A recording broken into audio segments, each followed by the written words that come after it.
I've always been a fan of the new tools of cinema when they arrive, right? I've never shied away from trying to figure out a way to use something that's a new innovation. It's always a selfish reason, as I'm always looking for control. And, the thing that was always the most heartbreaking, making movies back in the day when everything was in the camera was you got your dailies back and they didn't look exactly like you thought they were going to look.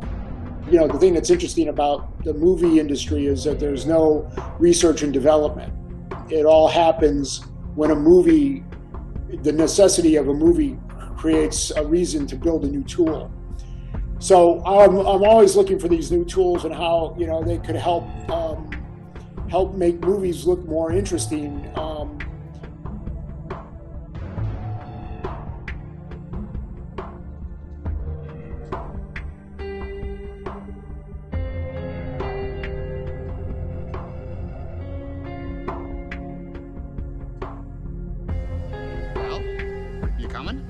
You were kind of at the mercy of the camera operators and the focus pullers and of course, the actors as well, except you were able to watch their performance. But many times, the camera operator would say, yeah, we got it. And then you'd see the shot with your favorite performance and, they topped the actor or something, or the camera moved or it was flawed in some way. So any way that I could use the virtual cinema to give myself as much of an escape from what I call the tyranny of production, I would use those tools.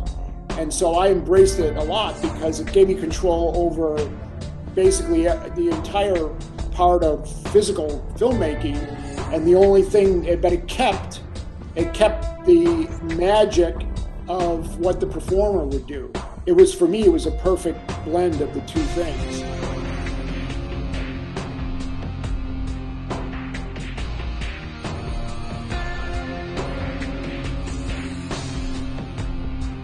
I find it, a wonderful irony is that back in the early days of the cinema, they had to do everything on stages because the equipment was so bulky and it was impossible to put in real locations.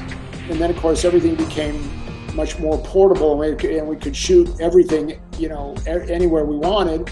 But now we have this virtual tools, which allows us to bring everything back inside again so we can have more control, but it looks perfectly, photoreal, and no one can even tell that we're not outside or not on the Sahara Desert. So for me, I love it because the thing I love about cinema is it's all illusion.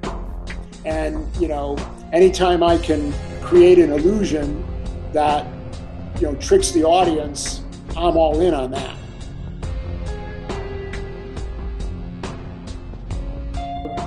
We now have this virtual cinema that can basically make completely virtual images look 100% photoreal.